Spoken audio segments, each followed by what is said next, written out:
Come now, you rich people, weep and howl for your miseries which are coming upon you. Your riches have rotted, and your garments have become moth-eaten. Your gold and your silver have corroded, and their corrosion will serve as a testimony against you, and will consume your flesh like fire. It is in the last days that you have stored up your treasure.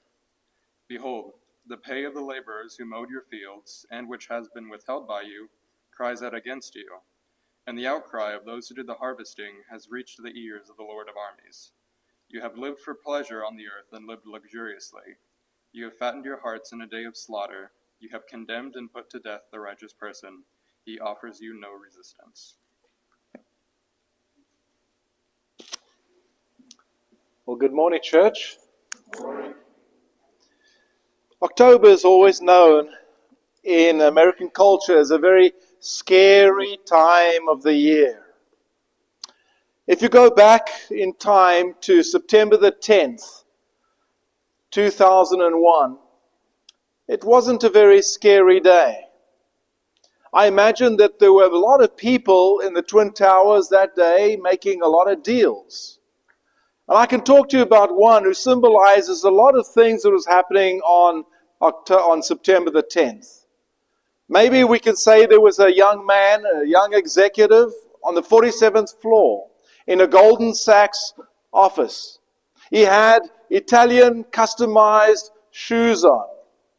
He was standing on a corner office made out of steel that made him impenetrable, that made him above everything else. And he had just signed an $847 million deal. No one could touch him. He left that office that day so happy with himself. But as he came back on September the 11th, 2001, and he looked up at his office, all he could see was a dust cloud. And the paper in his hand was useless. And it began a very scary time. You see, his riches had eroded. And in the presence of his riches, there was just rust. There was just regret. And there was just a reckoning. And so while the world talks about what is scary, I want to tell you today what is really scary.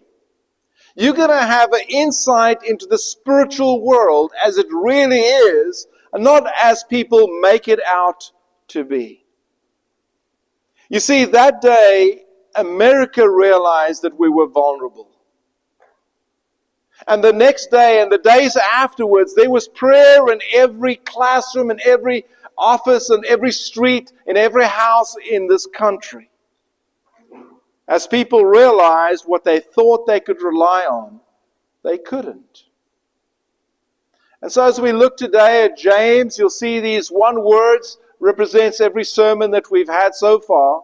And you can go back in James and you can remember James has not been very happy with the rich people, right? He's been talking about the rich man, that you give him the favorite seat, but you tell the poor man, you sit at my feet or you sit over there. And then he says, don't you know that these rich people, they're the guys that take you to court? And he wants us to wake up.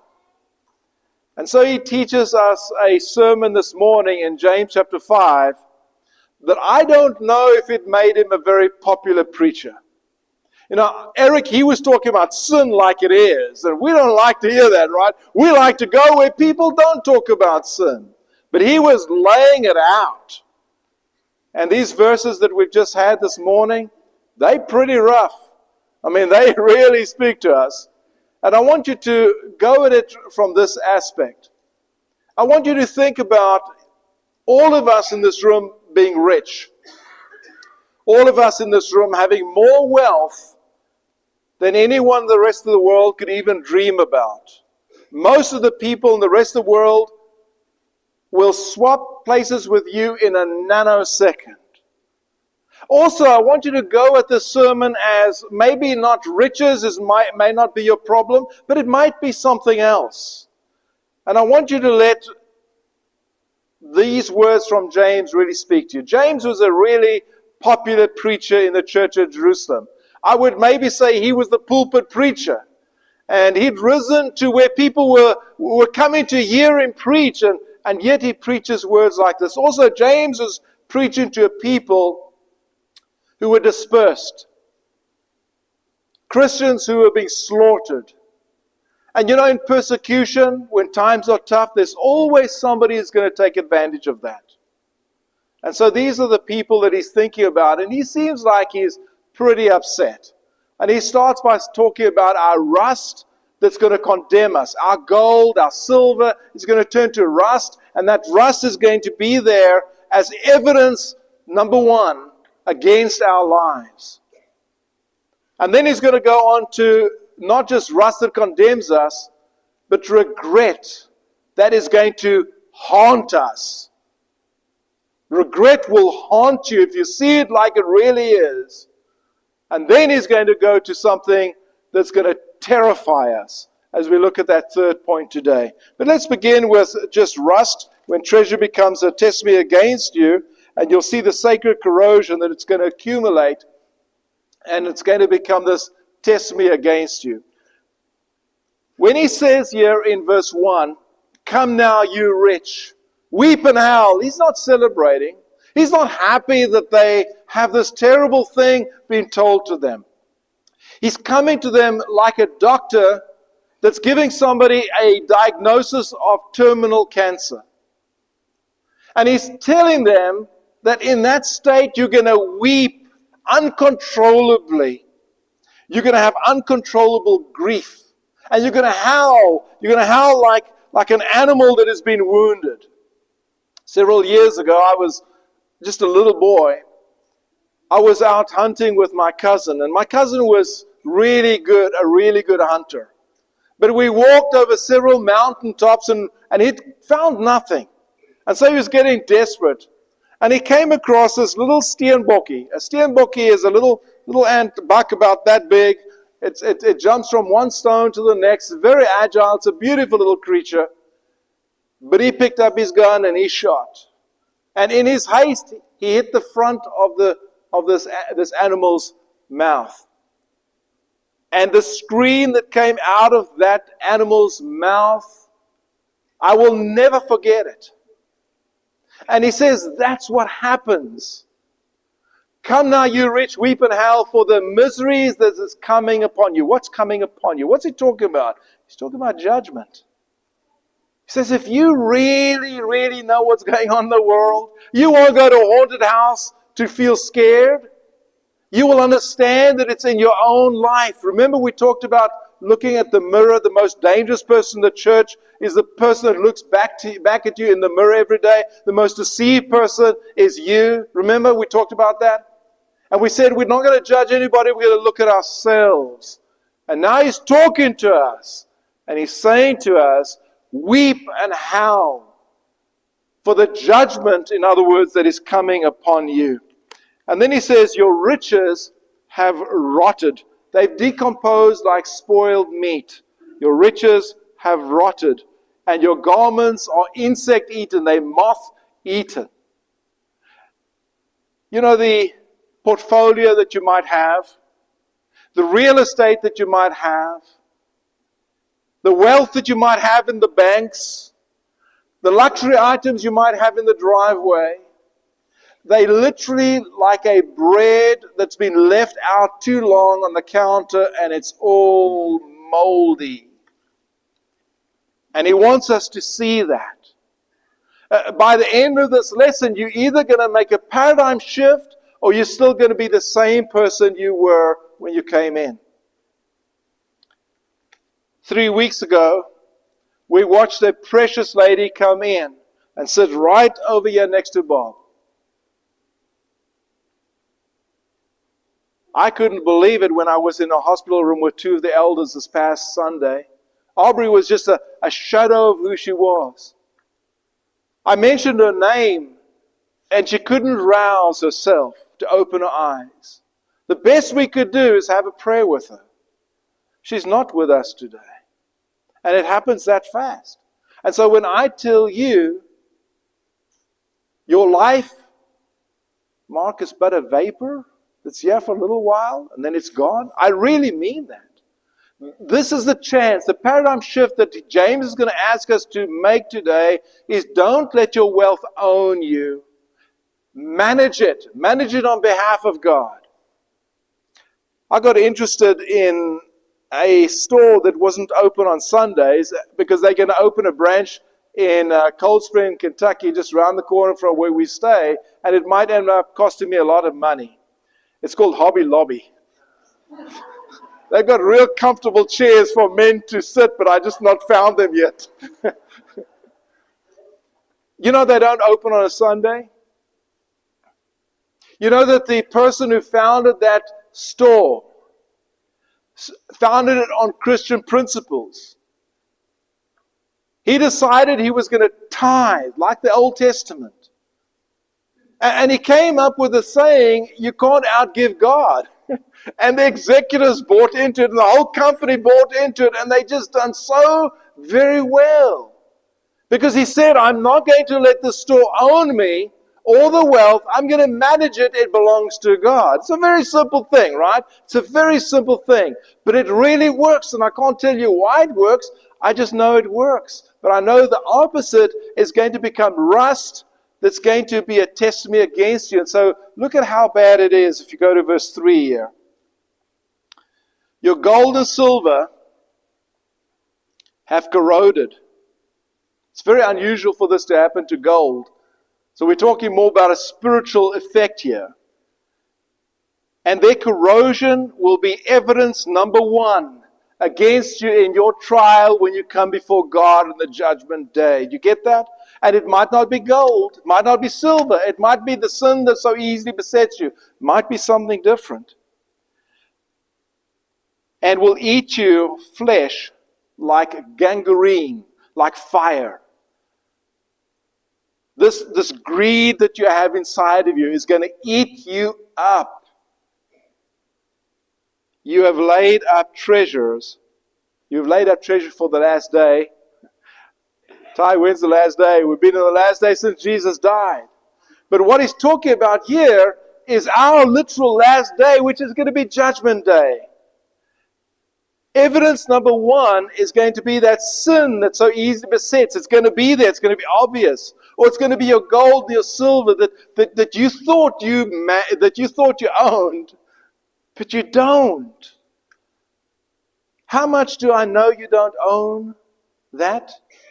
Is it fair for me to say we are all one breath away from not being here? Is that okay? You all know what I mean?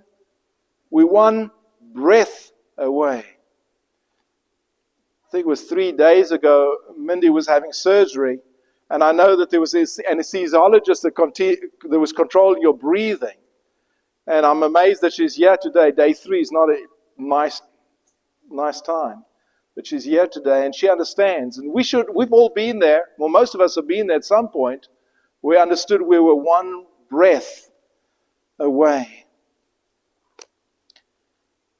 You have laid up treasure for the last days.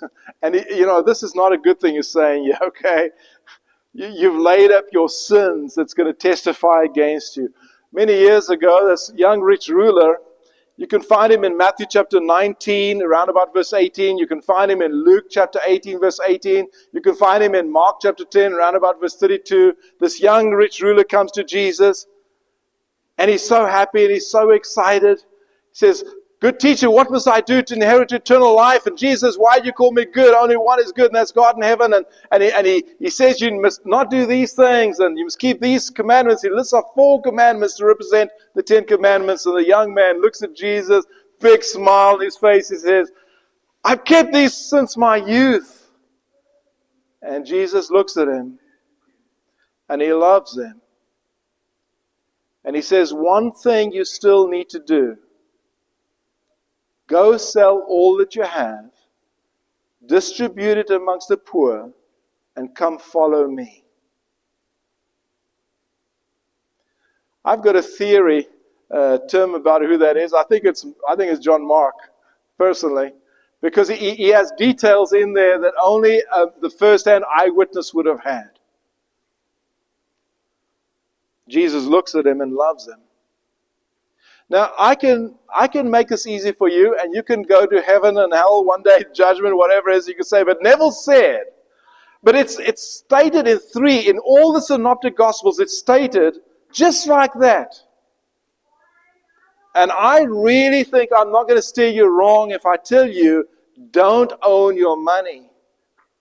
Manage it on behalf of God. Not just your money, everything in this life. Your body doesn't belong to you. It's been bought with a price. Every part of you, every area of influence you have.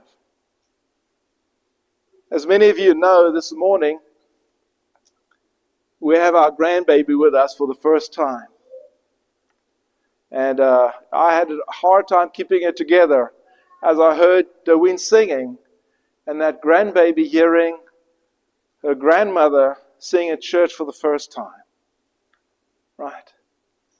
That's what life is about, church. It's not about pursuing these earthly things. It's about the heavenly things. One thing you still need to do. Go sell all that you have, distribute it amongst the poor, and come follow me. And Robert, I know I'm preaching to the choir. If I look at what you handed out this morning of how well we've done, if I look at how our giving is going, it's going better than I've seen at any congregation I've been at. This is a very generous congregation. But we've got to keep trying more, right? Let's just keep trying more. This prosthetic is for a little child that is missing a limb, that this church generously decided, let's see if we can get our kids to put pennies together. And sure enough, we've done it. And this is just one of many examples of the generosity of this congregation. And that's what it's all about. If not, our rust will condemn us. We move on from rust to regret that can really haunt us. When injustice becomes an indictment, look at verse 4, and I'll break it up into two parts here. First of all, you're going to hear the laborers cry. Jesse, when you started the Lord's Supper this morning, you said we might focus on people who withheld wages, right? I thought, did he listen to my sermon? And then he switched it on to sin. And I'm with you there, but we're going to talk about this now, right? At least James is. Behold, the wages of the laborers who mowed your fields, which you kept back by fraud, are crying out against you. I know Clint is sitting back over there. I wonder in his landscaping business if you've ever had somebody where they've said they're going to pay something after you make a contract and then they don't. Oh yeah, he's shaking his head. Daryl, you've got a landscaping business. Have you ever made a deal with somebody? I remember one day there was a deal made and they paid the initial deposit, which was for the materials, but when it came time to pay the labor, what did they do? No, the money wasn't there, right? Now, there is somebody that pays attention to that, and that is what we've got to see. Behold, the wages of the laborers who mowed your fields, which you kept back by fraud, are crying out against you. And the language used here is where you're taking advantage of somebody who cannot hurt you back, just because you can. And it also has the language of Cain and Abel, where Abel was murdered by Cain, and the blood of Cain called up against God. And if you look at this and you want to see true haunting, please follow this with me. If you have ever done anybody in wrongly, or if you've ever sinned fully knowing before you started sin that you were about to sin, in other words, we get into Hebrews chapter 6 verse 4, where you trample afresh the blood of the Son, and going on from Hebrews chapter 10 verse 25 through to verse 31, that's not a good thing. And so we need to understand, and we need to read scriptures like that every now and then to understand how scary this could be. And then the second half of the verse, we hear the harvest's own response here, the owner's response. And the cries of the harvesters have reached the ears of the Lord of hosts. Sorry, I went a little bit far. There it is. Okay, right over here. You know what it means, the Lord of hosts? That is the God's army. Okay? You don't want to mess with God. You definitely don't want to mess with God when He's got His army ready to take over. And so if you've done something if you've hurt somebody, if you've held back wages from somebody, if you've hurt Jesus by sinning intentionally, fully knowing what you were doing, there is a host, a army from God that is looking down at you and is saying, I'm going to take care of this. In 1 Kings chapter 21, around about that area, we have Elijah involved with Ahab and Jezebel. He was involved with them early on, and then he gets scared of them, and then he gets involved again. And now they are really just balanced, and we see who they really are. And Ahab someday looks at Naboth's vineyard, and he says, I want that vineyard. Now, this vineyard is inherited land that if Naboth is going to be faithful, he can never sell that land permanently. He can let somebody use it temporarily. And Ahab says, I want this vineyard because it's close to my house, and I need a vegetable patch. And Naboth says, I'm not selling this. And so, the king is very upset, and Ahab eventually tells his wife Jezebel, and Jezebel says, well, you're the king. How come you let this Naboth just run over you? And she gets 2 false witnesses to testify against Naboth. And they come and say Naboth is an insurrectionist and, these type of things, and they have him put to death. And Elijah comes back and he says this about greed. He says to Ahab, he says, the dogs that licked up Naboth's blood in the streets are going to lick up your blood in the streets. That's prophetic, isn't it? And this is haunting. And this is what it's about for all of us. If we have wealth and we don't treat it correctly, it becomes rust, and it condemns us, and then it becomes a thing of regret, and that regret is going to be something that will haunt us, and then it'll turn into reckoning, and reckoning is going to, it should really, really scare us, because it's coming up against the living God. So when luxury becomes liability, he says here, first of all, recognize your fattened condition in verse 5. You've lived on the earth in luxury. In other words, luxury that weakens your character. You've lived on the earth in luxury and self-indulgence. You have fattened your heart in a day of slaughter. In other words, like cattle that's been fattened. So Nancy, you and I talked about the black Anguses, and how quickly they can get fattened up. Well, if we have soft living, our character is diminished, spiritually soft living, our character is diminished, and then we are ripe just for one thing, and that is for the slaughter. Goes on in verse 6 to say, you have condemned and murdered the righteous person. So this greed will turn eventually into murder.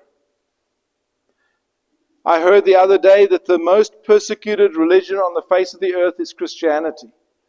That because Christians live a righteous life, because Christians don't fight back, they are martyred and they are put to death in huge numbers. And that's exactly what verse 6 says. You have condemned and murdered the righteous person. He does not resist you. He's powerless. And he has no defense against what you are doing. So it's a very simple little lesson in a very scary month, telling us we need to look at our lives a little bit differently. We don't often talk about judgment just like this, but there's no way we can go through James without coming face to face with how bad things could be. And so I want to take you a little bit into the judgment throne of God, just for a second. There was a man, and it's a parable that Jesus told, called Lazarus and the rich man. I think you can find in Luke chapter 16. And in Luke chapter 16, this rich man is living sumptuously. He's eating wonderfully. He's living on the lap of luxury. And there's this poor man called Lazarus, And Lazarus was always, he needed Medicare, he had sores in his body. He was always starving. He did not have any food. And he would eat the crumbs that would fall from the rich man's table. And I imagine, if I think about Lazarus over there, that he's battling with the dogs, the flea-bitten dogs, over the little bit of scraps of food that would fall. But the inevitable happens. What is going to happen to every single one of me listening here right now, unless you hear the sound of a trumpet, which will be the indication that Jesus has returned, and the voice of an archangel, and the dead in Christ rise first, and the rest of us who are still alive will be caught up, and we'll meet with them in the air, and we'll be with Jesus forever. And after that will be judgment, the earth will disintegrate, and there'll be nothing left. That hasn't happened for 2,000 years, so there's a very good chance that all of us sitting here, at some time or another, we will die. Well, the rich man dies, and Lazarus, the poor man, dies. And the rich man, I imagine he had the funeral above all funerals. I imagine that there were mourners that were paid to cry. There was a preacher that was paid to say what a wonderful man he is. I know where he is. He's in a much better place, the preacher would say. But for Lazarus, his body was just thrown outside the city gates where the garbage gets burned. But here's the difference. An angel comes down and picks Lazarus up and takes the poor man to the side of Abraham. Well, he looks up, and the rich man is over there, but there's a chasm between the two of them. Where the rich man is, there's burning sulfur. It's like we would say hell. It's Gehenna. It's not pleasant at all. But where Lazarus is, it's comfortable. It's nice. And so the rich man, because of the heat around him, he's very thirsty. And so he says to Abraham, tell that servant guy there. No, that's not what he said. He'd probably be more respectful because now he sees what's going on. Tell Lazarus to dip his cloth, just a little bit of cloth in water, and come and give me just a drop of water because I'm very, very thirsty in this place of torment. And Abraham says, and now yes, the insight number one into the spiritual realm. There's a great gulf fixed between the two of us. You cannot go to him, and he cannot go to you. So then the guy has another brilliant idea. Well, then send Lazarus, still, very arrogant. He's still the big boss, right? Send this guy, send Lazarus, send the poor man to warn my 5 brothers. I don't want them to come to this place, in other words.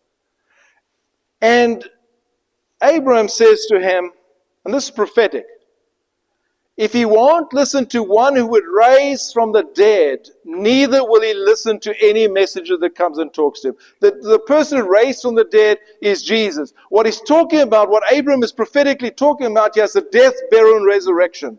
If people don't believe in the death, burial, and resurrection, nor will they hear somebody coming from the other world into this world.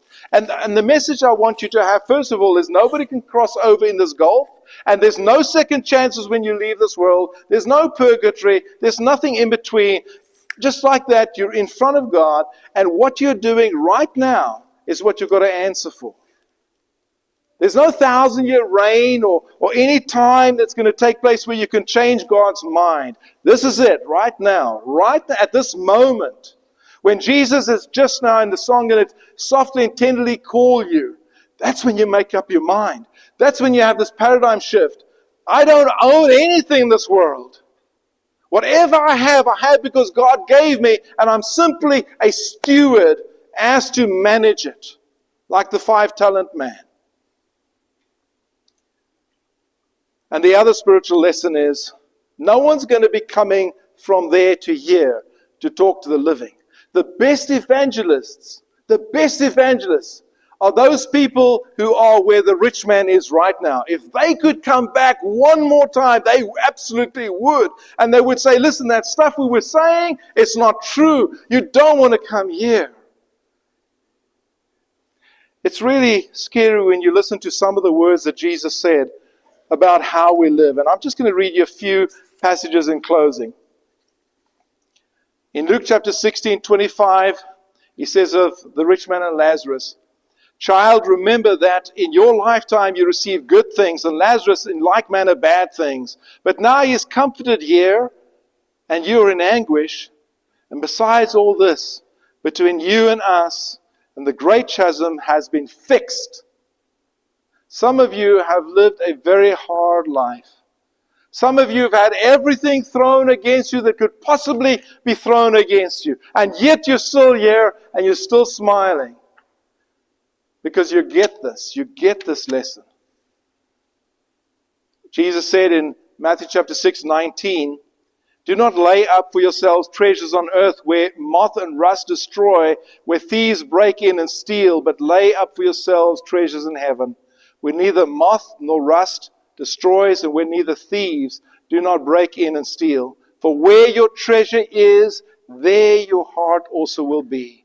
And finally, Luke chapter 12, verse 15, "One's life does not consist of the abundance of his possessions." But that's what the world thinks. Just ain't that way. Just isn't that way. So please, look at this song. Look at this invitation song. Look at Jesus trying to call us tenderly home. Realize that some of you have been sitting here and you've known throughout this time that you need to be born again as an adult. That you need to die with Jesus in baptism. Just like John the Baptist walked with Jesus into a baptism, into the River Jordan, and they both went in and they both went down. Like Acts chapter 8, verse 36, the Philippian, no, not the Philippian jailer. We won't get into that now. My brain has gone crazy on me. Who was the man driving the desert? The eunuch, Ethiopian eunuch, sorry. Just like the Ethiopian eunuch, they both went down into, and he baptized him, and they both came up out of. Maybe that's what you need to do. If you've been coming to this congregation just as a friend, please consider doing the right thing today. But this is the real invitation. If you think you own the things in your life, please give up that thought. It's not true.